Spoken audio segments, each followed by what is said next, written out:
So my name is Austin Ash. I'm the Associate Director for Undergraduate Education at MIT Sloan, and want to welcome everybody to this program. We're really excited that you've taken out your time out of your day to join this program, Engineering Social Change, Racial Equity in the Workplace. In the era of Zoom fatigue, your presence here is a clear statement that continuing these conversations about race, racial justice, diversity, equity and inclusion, and social justice is important. It also reflects the idea that exploring those elements through the lens of individual and collective stories is critical to the broadening of our understanding of we as a society. So before we leap into the real part of this discussion, just some few housekeeping items. First, it's really important to mention that this was an event in a collaborative sense, but was really the idea of our moderator, Nwanacho, who was a Course 15 major before graduating last year, and then subsequently starting his own public speaking business, and before this spring preparing for his full-time role, at Analysis Group in Boston. So Nacho, just wanted to say thank you for your vision and your leadership through this process, as it was the catalyst that brought us all together today. So thank you for that.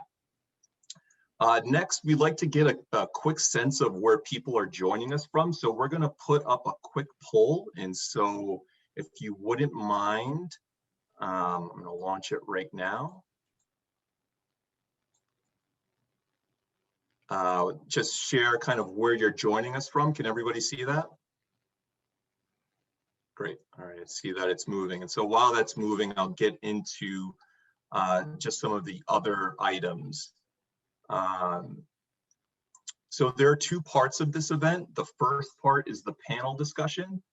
We understand that you might want to dive deeper into some of the topics and anecdotes that are discussed. And so we'll do our best to send those questions to the moderator, Nacho. But in the event that your question is not asked, we'll be doing breakout rooms at 4 p.m. So there'll be the panel discussion from 3 to 4, and then right around 4 o'clock, we'll open up the breakout room so that you can have more,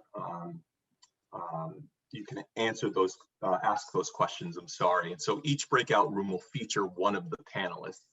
So those links should have been sent to you via your confirmation emails, but we'll also drop them in the chat later on.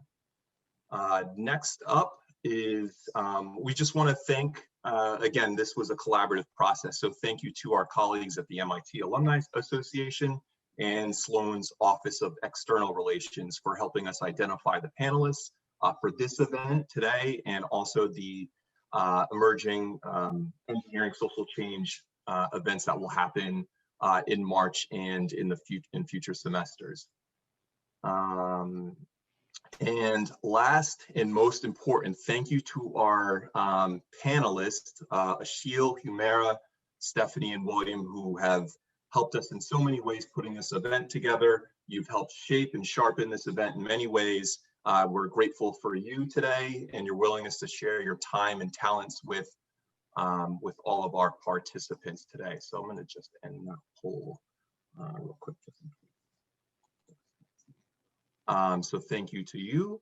And really quick, we just want to also get to another important piece, which is our land acknowledgement.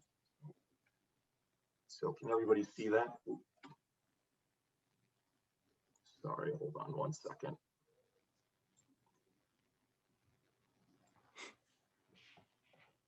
Okay. All right. So, part of acknowledging the land acknowledgements is basically, paying, it's the first step to honoring the folks who were the traditional stewards of the land that MIT sits on. And so in that spirit, we acknowledge the indigenous peoples as the traditional stewards of the land where each of us are today, virtually or physically, and the enduring relationship that exists between them and their traditional territories. The land on which MIT sits today is the traditional unceded territory of the Wampanoag Nation. We want to specifically acknowledge the painful history of genocide and forced removal from this territory. And we honor and respect the many diverse indigenous people connected to this land on which we gather from time immemorial. And so this statement was created by IPAC, which is one of the student organizations on campus. And we are thankful to them, and again, thankful to the original stewards of our land. With that said, let's jump into our discussion. Nacho, I'll hand it over to you. Thank you, Austin, for all of that, and welcome everybody to this first panel on racial equity in the workplace. This is an extremely important topic, as you guys all know, and that's why you're here. And hopefully we can enlighten you on some of the issues and stories of minorities in the workplace, and hopefully empower you with some useful tips, advice, and things you can use to better navigate that and affect change.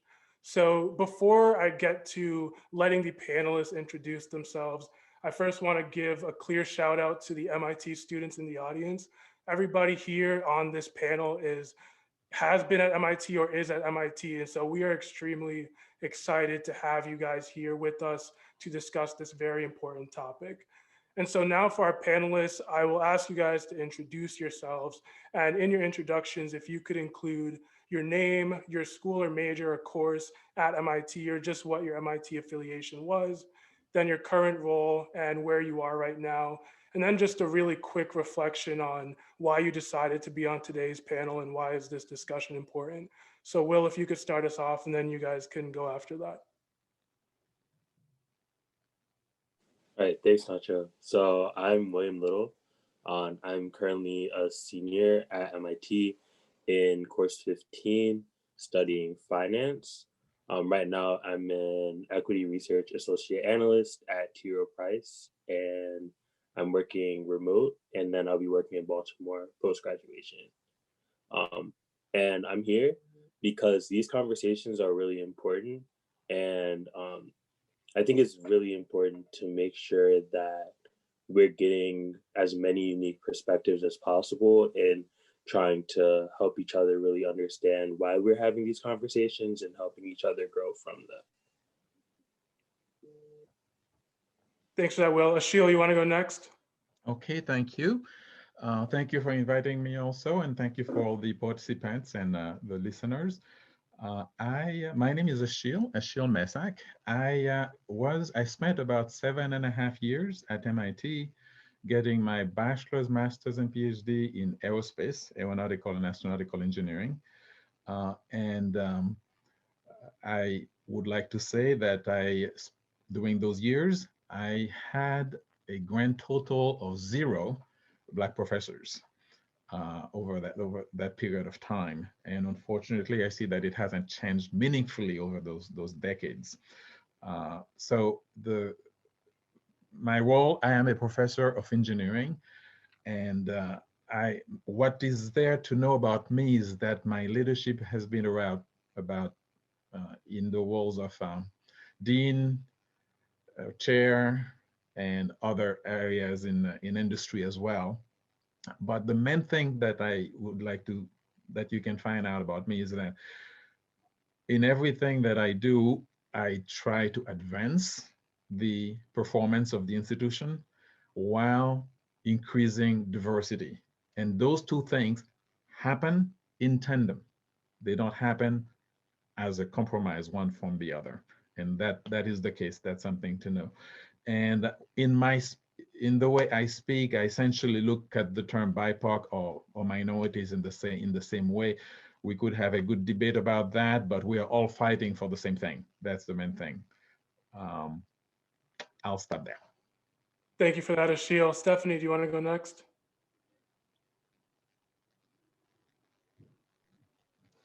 Sure. My name is, can you hear me? We can hear you. Yeah. Okay. So I'm Stephanie Oginen Preston. I am MIT Sloan class of 2008, Caribbean Ocean R. Why my current role is I am Chief of Staff to the United States Business Unit Chief Financial Officer for Takeda Pharmaceuticals. Immediately prior to that, I was COO, Chief Operating Officer for Digital Transformation for Citizens Bank. I am based in Providence, Rhode Island, so I live in the promised land, just so that we know Providence is the promised land. And why I decided to join this discussion much is like when my husband and I decided to be foster parents. We were foster parents from 2009 to 2010. We have 3 biological children. And the reason we wanted to become foster parents was to be sure that folks knew we existed. So a family that Black, brown, BIPOC family that actually could help. If my mother was on this call, she would say, I do this because I was a middle child of 3 kids and I just need the attention, but that's not true.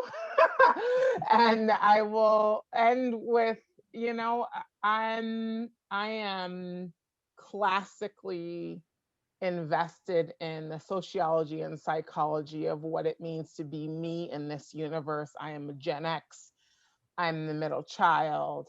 I'm a connector by nature. I'm a daughter of an immigrant as well as an American Indian from the Narragansett Wampanoag tribe. But I'm not a unicorn. Like, we exist, and if I challenge myself to be sure that whenever I can, I give back in a way like this. Well, we appreciate you giving back. Thank you for that. And Humera, last but not least. Hi, everyone. Thank you very much for having me. Nacho, Austin, all of you are like the panelists, certainly all the participants. So let's see, my name is Humera Khan, and I got my first 4 degrees from MIT. So I have undergraduate degrees in 22 and 4, which for those of you who have forgotten is nuclear engineering and art and design. And my master's degrees are in 22 and TPP, which is nuclear engineering and also in technology and policy. And I am currently the president of an organization that set up some 10 years ago. And the focus of that is very specifically on how do you fight hate and extremism, and how do you stop people from actually joining extremist groups. So of course, as you might imagine, the focus right now, and a lot of what we're doing right now, is actually around domestic terrorism. And let's see, currently New York, we'll be moving back to DC in a couple of months. And before, and actually most recently, before the past couple of years, I've actually been working at the United Nations Security Council in the Counterterrorism Directorate. So very involved in that policy, national security and policy space. And why I was looking forward to this panel, it comes down to we can't deal with the issues until we talk about them. And so we just have to address them, and we can't pretend that they don't exist. And they're real, and we see them and face them in so many different ways. It doesn't matter how far you are in your career, you see them, you're at the beginning of your career, you see them, and they certainly evolved over time, but we really need to understand where things are if we are hoping that anything will get better. And I am hoping that just like all of you, we will all be a part of that change. Thank you for that. And thank you all the panelists for sharing your experiences. And as you guys can see, we have a very accomplished panel. And so I'm extremely excited to hear their insights on the questions I'll be asking soon. And before I start asking the questions that will kind of guide our conversation today, there are some terms that we need to align on. We have to have a shared language and shared definitions that are essential to us growing and learning together. So the first term you'll be hearing a lot is BIPOC, which means Black, Indigenous, and people of color. And so when you hear that term, just know that those are the groups that are referred to when we say that. And the second term that I wanted to talk about and get some insights from the panelists as well was this term of equity. And we hear it a lot, and we hear equity as a good thing, but and Stephanie, if you could get us started with this one, like what does equity mean in theory, and then what does it actually mean in practice when we see equity in the workplace? Sure. So when I reflect on this question, I thought of two things, and it's great that you parse them out. What is theory and what is in practice? So in theory, I think people conflate equity with equality. And I'm sure now, but I will reflect so that we're unified on the visual that says equality, not equity, is giving everybody, if we're standing in front of a fence, giving everybody a crate to stand on in order to see over the fence. And if you haven't seen that visual, I'm hoping that my words create it. It's, yeah, there's a fence in front of us, and in order to create equity, or at least the theory behind equity, we put each person on a crate. That pictorial goes further in saying, well, no, this is very funny. I'm a 6'3" Black woman, so I can see over the fence regardless of a crate. So stand me up against the fence, regardless of what we're trying to do for BIPOC or our past inequities. I naturally, as a 6'3" foot person, can see over a 5'4" fence. And then you get to equity. So you move past equality, you get to equity. If my 5'4" friend is standing next to me and I receive a crate and they receive a crate, we're both equal, but it's not equitable. I'll fast forward that visual, if you can see it in your mind, to say what really is the case around equity is that everyone gets what they need. So if I'm 6'3", I actually don't need a crate, but my 5'4" counterpart does. I, in this analogy, am a white cisgender male, and we have to recognize that they are 6'3" in an environment that has a fence in front of them with 5'4" people to their right or left. I'll end with saying that actually, I'll end actually two ways. One, I wrote my Sloan essay around, imagine if for 400 years we gave me 5 jelly beans and my counterpart, whomever they are, 1 jelly bean for 400 years.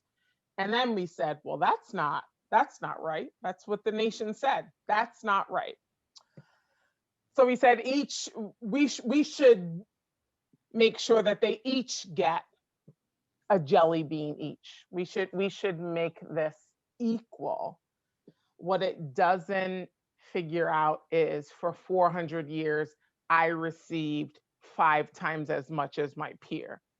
And that's actually what equity means. It may seem inequitable to then just switch it. Oh, you get 5 jelly beans because your counterpart got one for 400 years, but there's something that needs to be addressed in the fact that I'm sitting on a mountain of jelly beans when we said, oh, that is not fair.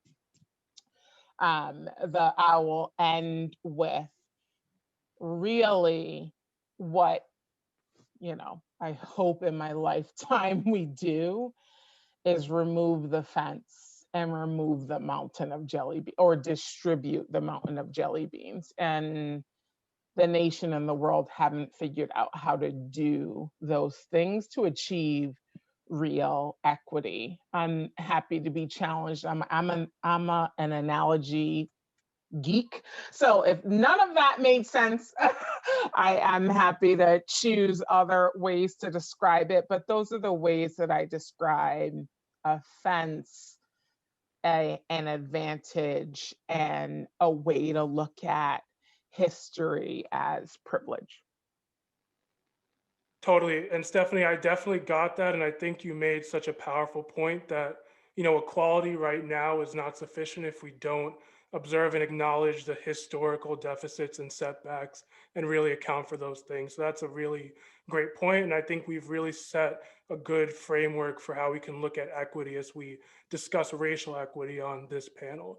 And so my first question is, kind of talking about the beginning part. So we want racial equity. So that means actually bringing in diverse candidates, bringing in BIPOCs into the workplace. And so for Humera, my first question is, what are some of the challenges and considerations for BIPOC candidates and employees, and what do they kind of deal with having to interview and eventually enter the workplace? So let me start with, well, thank you for the question, but let me start with telling you where I entered the workforce. And this is more than 20 years ago. Let me be upfront, right? I'm not Black. So my experience is very specific to my world. And honestly, I come from a place of privilege, right? And so everyone has a different experience. And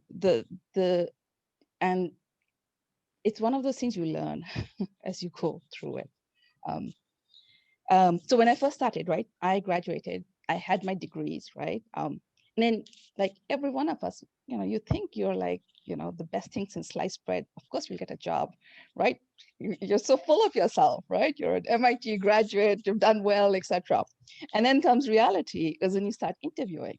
And I think the one of the experiences for me was, had a great interview. At the end of it, the person walked me out at the right, and in fact, out the door, went downstairs to the building, entrance of the building, and then said, "You're the perfect candidate for us, but we can't take you because we deal with the old boys network, and they won't hear anything coming out of your mouth."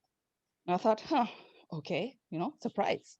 But I think the incident which really was defining for me was different interview, went through various stages. The first three, talked to everyone in the company, went all the way, talked to the CEO. He was talking about when I should be starting, right? And so the last part of this was then talking to the human resources manager. Did that, talked to the person, and then didn't hear back, right? So called up the recruiter who had been the go-between in all of this. And they're like, and it was a new person. The person who had been handling my file was just a new person. So I'm like, okay, maybe something dropped, something changed. And they're like, no, sorry, not interested. That evening, I got a call from that recruiter, and this was after hours. And she said, the human resources manager had called up the company and complained about how dare they send a candidate who looks like me to the firm. The person who was managing, the actual recruiter who was managing my file, had stood up and said, no, that's not okay. He got fired. And so they handed my file to another recruiter, and she was crying on the phone as she was telling me, I can't afford to lose this job. Can you just sort of go away? Can you not push it? And that was this rude awakening, right? Because it's not about who you are or what you know and what skill set you're bringing in. It's literally a matter of what you look like, or what the assumptions about you, the stereotypes about you. And that is enough to just not even get the job. And this is after going through the whole process. And it was, I mean, one of the things, I mean, eventually, obviously, I got a job, right? But getting the foot in the door was very hard, much harder than I ever thought possible. And I think one thing you figure out is that it's not a level playing field, right? Once you're in the door, then you have the opportunity to prove yourself. And then you still have to work harder than everyone else to prove that you are as good as everyone else. But then there's a lot more doors which open, but also you start to build out your network. But without that, it actually can be. Now, I am hoping that things have changed considerably over the past close to 25 years. But certainly that experience, right, is when you realize it's not just, there's such deep prejudice about people and such deep stereotypes that you just can't it's not just the same as someone who has a very different sort of privilege. And this is a place, but again, it's not that everyone is like that, right? Because I can also describe another job interview. Went in there, had and this is for the second job I ever had. And the questions I was asked, now, normally when you interview in DC, right, you're wearing like usually a gray or navy blue or black suit, something dark, something which looks sober to prove that, I'm a serious candidate. Did that, right? Went in and I got asked questions like, are you allowed to wear any color other than black? They ask about what my father did. Every question you think that you're not allowed to ask, I was asked. So I thought, okay, this one's not happening, right? I got a call. They called back and said, can you start right away? This is after about 2 weeks. Went in there and I found out they had fired a person to hire me. And so it was, again, a surprise. And then you realize that, okay, people, like you have to, just like people make assumptions about minorities, we have to make sure we don't assume that everyone is going to do that, because it is about, there's things which are systemic, but then you do have individuals who are not part of that system, and they can help and they will help.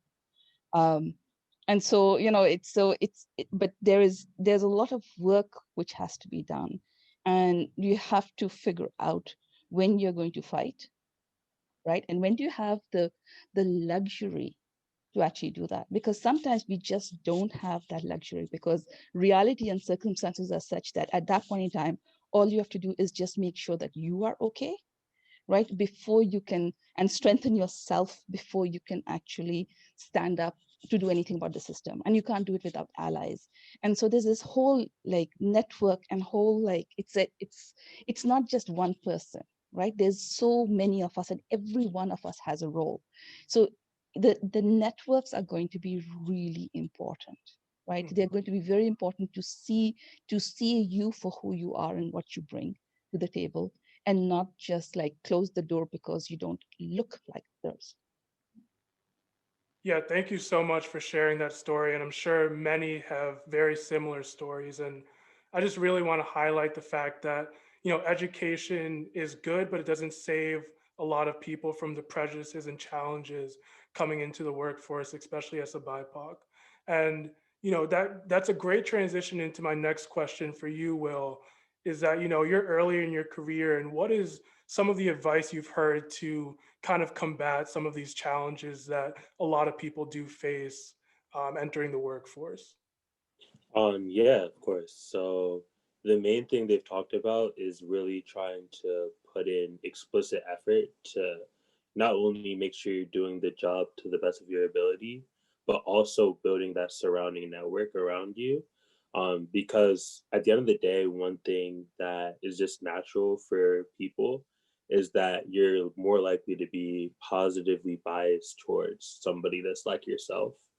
While the generation before me has done a really good job of, fighting over these barriers and these stories, like we just heard, to get in the workforce, they're there, but there aren't that many of them in a lot of places.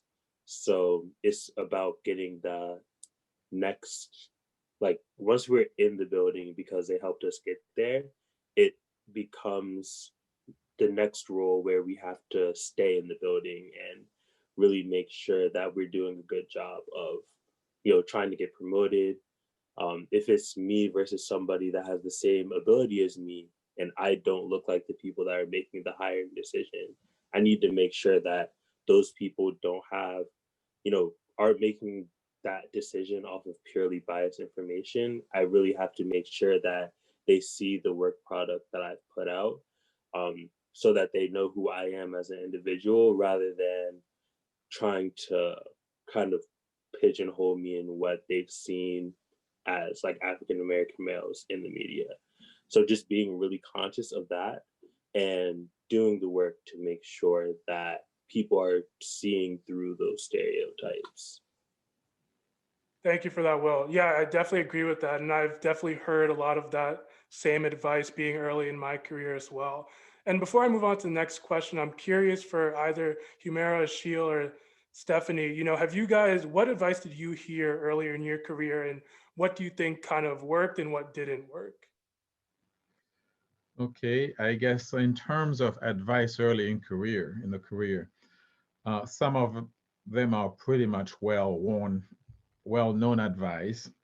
And I heard that a second ago from Yumira in terms of plan and expect to do a whole lot better than the next person with, next to you to get to the same place.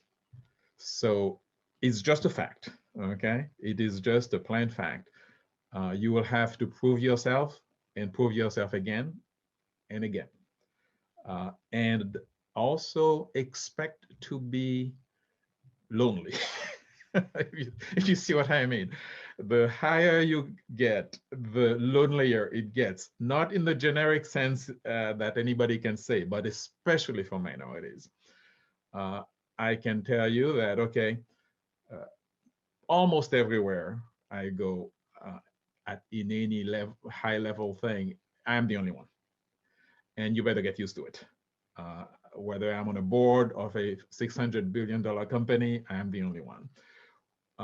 Whether I became dean in Mississippi, not only was I the only one, I was the first one in the history of the state in terms of non-minority universities. So expect the curse of low expectation also, because people will expect that you will not perform. And when you perform, they may be surprised. And also importantly, as again, Yumira just said, do assume that just by looking at someone, you have no idea which way you should think, because you can see someone and they are genuinely embracing you and eager to help and be a good person and be a positive force in your life.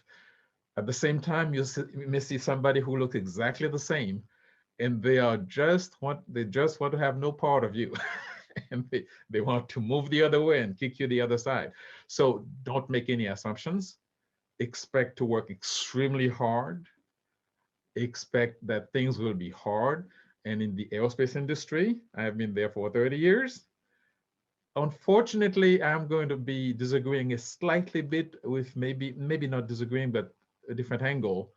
Things have not changed. Okay, things have not changed. I became fellow of that society, joined the board, which is essentially the highest level you can go there. But I look around me and I see almost the same thing. Where it has changed positively is in the gender side, on the gender side. And as I climbed up, I made the point to help a lot of people, and they did climb. But as we stand right now, it's not anywhere close to, I could say so much more. I'll stop there. No, thank you for all of that. And, it's great to hear all the advice you guys have had and, what is kind of came to fruition and what hasn't. And I hope it's helpful for the people in the audience. And Ashil, I want to ask you another question, which is kind of a different route. So we talk a lot about recruiting diversity, recruiting BIPOCs, but could you talk about the importance of incubating diversity, right? It's not just going in and finding talented people, but also making sure that everybody has opportunity and has those talents being incubated. So can you talk a little bit about that? That is so very, very much very important, Nacho. Uh, I can speak, I spent about 10 years at RPI. During that time, I was the second full professor. When I left 10 years later, I left the same single full professor. Over 10 years, not a single new one was promoted. We did bring in many assistant professors, but the environment, again, that's the other thing. They were superbly top-notch. They would not have been hired. RPI is a serious school. They were top-notch incoming assistant professors, but not a single one climbed to become full professors. And during my own promotion, I'll say that it was a bit of a challenge, even though my record was definitely as well or much better than anybody than other people in my department. But I did get promoted, and then okay, here is the situation. Even though the environment was such that it is a challenge, I was elected to be president of the Faculty Senate by my colleagues.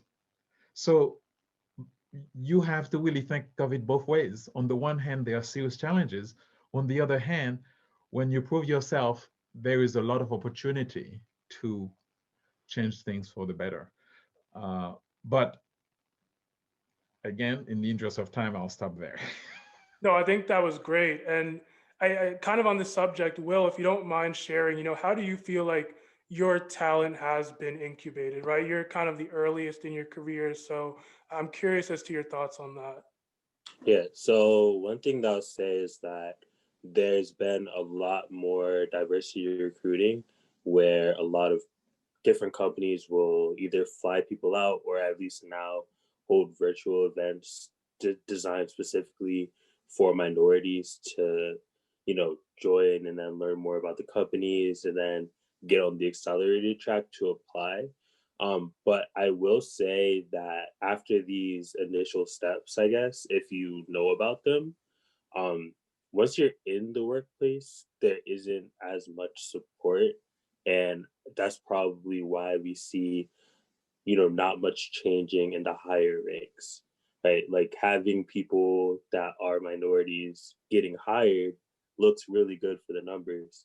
But in terms of impact on the company's performance or impact on, how much minorities have, positions of power within companies, it's really the same. So just something to think about is how we can get from, point A to point B, where we're actually genuinely trying to improve these workplaces and make them more diverse. Because people are going to have to actually try to make this happen. Like you don't accidentally get diversity. If you keep doing things the same way as you have them before, things are just going to stay the same. So you have to actively make the place different so that you can have more perspectives. And then, having more perspectives in the room is going to help you have a better result. So it's not even just about giving everyone a seat at the table. It's about making the table better. Like having diversity is a good thing that will, help performance. So I don't know. It's something. Quickly add something very quickly along the very same question. Let me add to amplify what you just said. While at Syracuse, at RPI, I was acting department chair, but it wasn't my responsibility yet to take care of that. But when I went to Syracuse University, we had never hired a minority member in the faculty at all, ever. And I was the first one they hired. And I said, we're going to change that. But the point that I want to make very quickly here is that by changing the environment, which is exactly your point, we went from 0 diversity to 25% diversity in less than 3 years. And during that time, the performance went way up. I'll stop there. It's like the difference between searching in a pond and then searching in the ocean. Like if you're looking in the ocean, there's going to be more big fish that, that will be better. So For sure, for sure. I appreciate those insights. Humera, Stephanie, anything you guys have on, incubating diversity? I feel like this is a topic that's kind of lighting up all of us. So would love to hear your thoughts if you have them.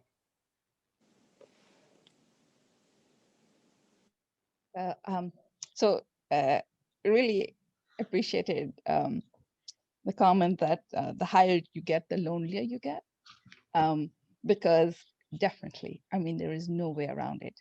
And I can't speak for academia or engineering. My space has been in terms of security and policy. And let me say that I am literally like, I'm like the checkbox, right? Oh, did you get your gender? Did you get your minority? Did you get your color, right? Oh, look, she meets them all, right? So it's there, and then you get those off comments about, oh, it's so good to see a person like you here, and you're like, yeah, right. Why? And then the other one is, so I think one of the things which is how do you also make sure that there's a space where people can advocate for themselves? Because you're in this situation where it's not just enough to do the same as, right? You have to do more than. And the question is, who's also going to advocate for you? And you have to be able, and that's the thing, that's another expectation, right? It's not just that you need your network to support you, you also end up having to advocate for yourself in a way that you don't necessarily, because otherwise it won't happen, right? And that's something which is a different phenomena, and I don't know whether it's based on race or gender or which mix of that it plays out to, but certainly being heard is something which you have to be, again, very, you have to get strong at that. And part of that is then being confident in yourself. There's no place for like the imposter syndrome. There's just no, you don't have, it's again, that's a luxury you don't have, right? You have to recognize that, yeah, I am good. I know what I'm doing. Yes, I am an expert. I'm an internationally known expert. Deal with it. Right? It's not, that's your problem that you have an issue with me being there, not my problem. And I'm just going to do my job, and I'm going to be very, like, I don't have to hold myself back on that. And that's when you hear the thank you for your candor. Those are the other comments you hear, but you still have to keep going. So it's part of that, like there's all these other skill sets which are needed if you are a minority in the workplace, which is above and beyond just your performance. It's not just about the leadership, but it's also about how you're going to navigate some of these situations, right? Which only you are going to experience. And if you're one of the very few who is over there, you're not going to have as many mentors or people who have experienced the same, right? And then the question is, and that's a huge part of it, like you don't see like who's going to help you if they don't even know what you're talking about. They never experienced those things themselves. So again, essential that, again, open doors, help people, but once they're through that door, that there is the support they need through every step of the way. For sure, I think that's really great. And kind of the subject is coming up is that, we're bringing in minorities to the workplace, but these environments aren't conducive to success. And obviously, we're all here because we've kind of overcome that and have accomplished despite that. But Stephanie, I'm wondering what can make for a workplace more conducive for success for minorities? Like, what are the specifics that need to be done if we're looking towards more equitable workplaces going into the future? Yeah, so thanks for the question. And I think that what I'll just reflect on is what I've seen work. So I was in retail banking, finance. I obviously went to Sloan.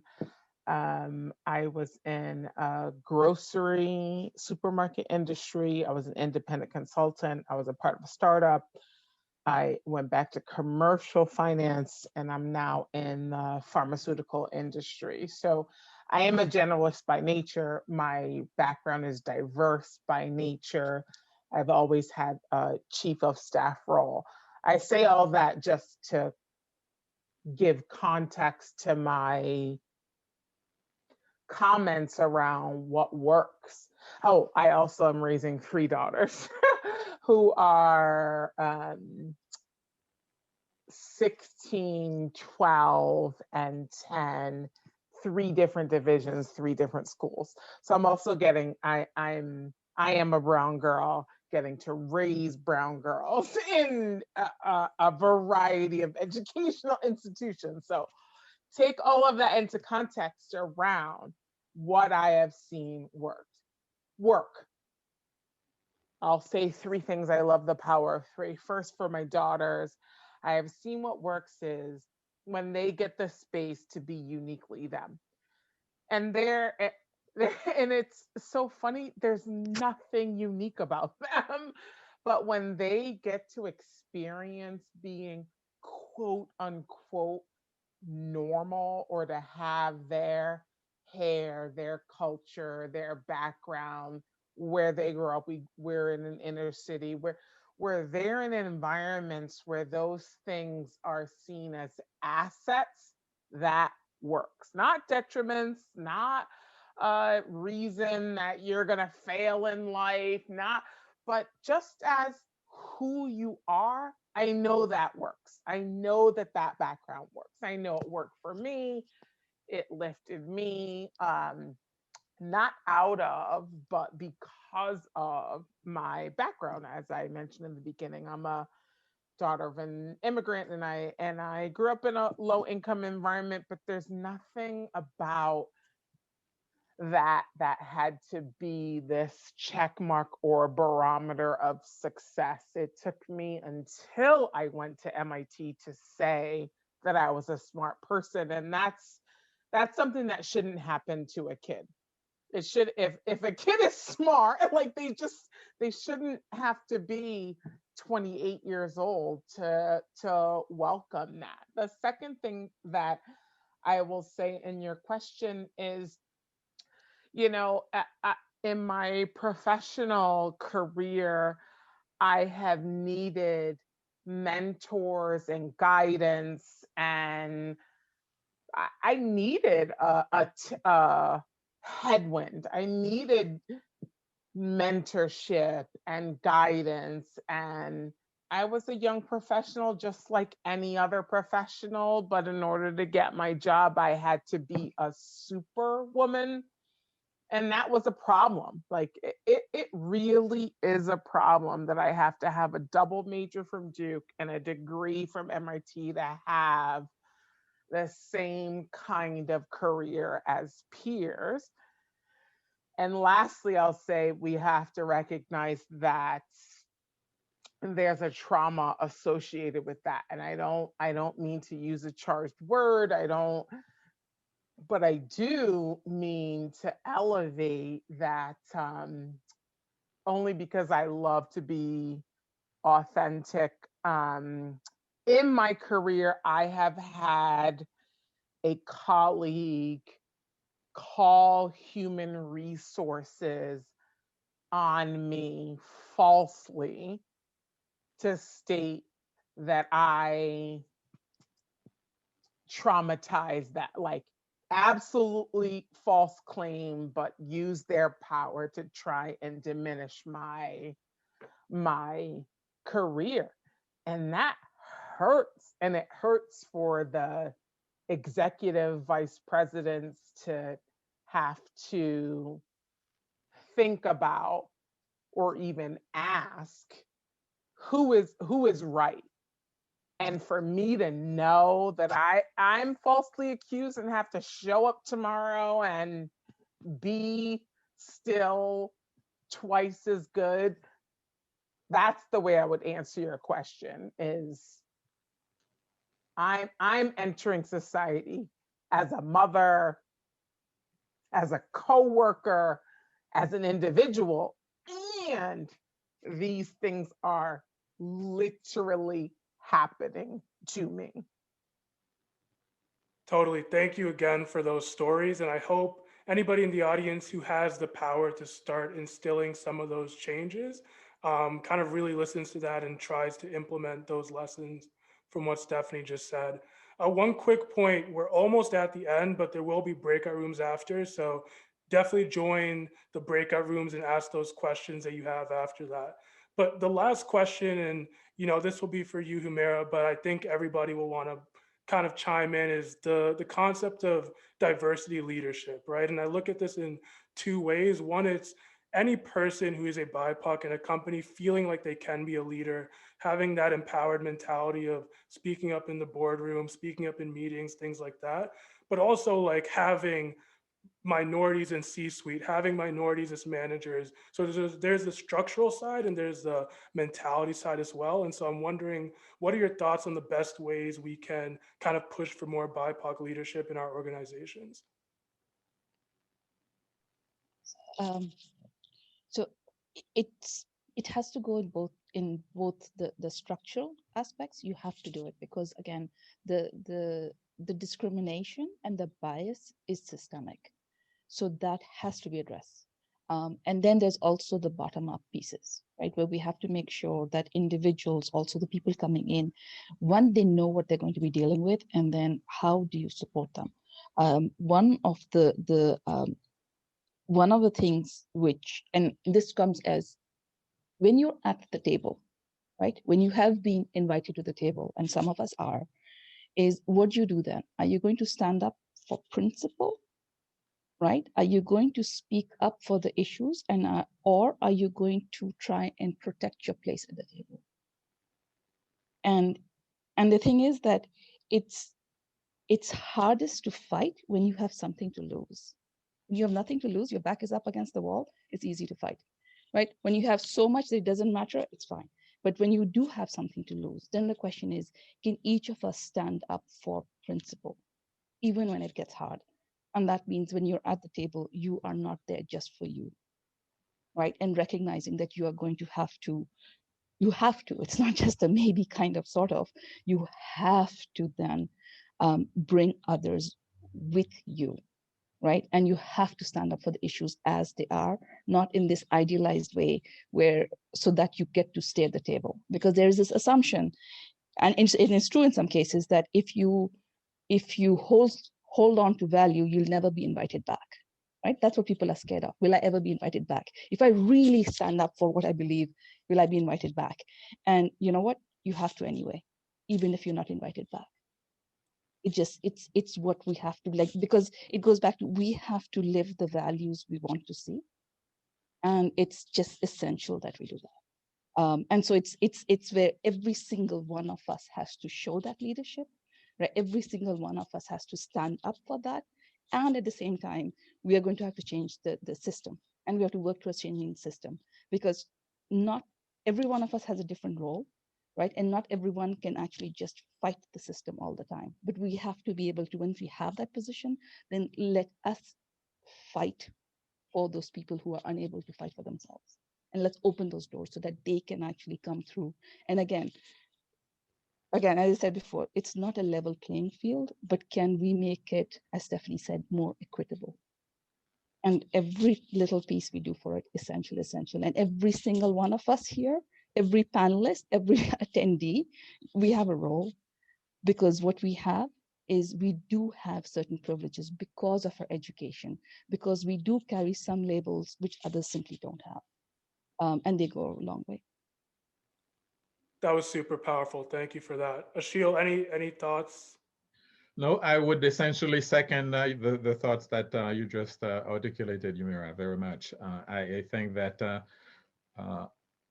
it comes to seeking deep in your soul to decide that you must fight for some things. And even with the concomitant risks that it entails. And sometimes those risks will come to pass. And that's okay. Because 10 years later, you wake up in the morning, you say, I followed my values. And that's a good thing. Whether it be, another thing that's very important to notice is that just because you have a minority at the top doesn't necessarily mean that many things can happen, because sometimes the minority member will himself or herself be shy about making changes. And we could think about some of that even with Obama. His heart wanted to do a lot of things, but ultimately there are many things that he couldn't do, especially since the very beginning, he had some problems with a professor at Harvard University. So, and Nixon going to China. So sometimes, unless the person is bold, things don't happen. Having said that, the lack of minorities at the very top is a serious hindrance to the young ones coming up. Because if they look up and they don't see themselves at the leadership level, it's very hard to imagine how they go there. So those on top have a very serious responsibility to act accordingly because they got there in some fashion. And those institutions who are in charge of what's happening in the country as a whole, especially at this juncture in our national discourse. Many companies are talking a good game, but unless they follow through, they are doing a serious disservice to the country. So my point is that minorities should be at the top in proportion, and they should be bold enough to take the right decisions, to make the right decisions. Otherwise, they do a disservice themselves to the community. So that as a young person graduates and wants to take on the world, he or she can look up and say, I want to be like this person. That was a great closing to this panel and just such great points. And thank you again, firstly, all the attendees for taking this hour out of, I'm sure, your busy days to be here and really get this information and kind of be part of this movement that we're all trying to do towards equity. And thank you again, panelists, for being here and just dropping so many dimes. I'm so happy you guys were here and, shared this information. And now I'll give it to Natalie to introduce the breakout rooms. Thank you, everyone. Thank you all for joining us. So as we have been charged with, we all have a voice. We all have a role in creating social change. So we're going to move to the breakout rooms. We're going to share in the chat which breakout rooms to join. We'll be there with you as well. So we hope to see more of you. And next month, be on the lookout for more discussion, more conversation around social change. So if you're not on our LinkedIn account, please join us on LinkedIn to find out more information. Thank you all for joining and have a splendid Black History Month. Take care.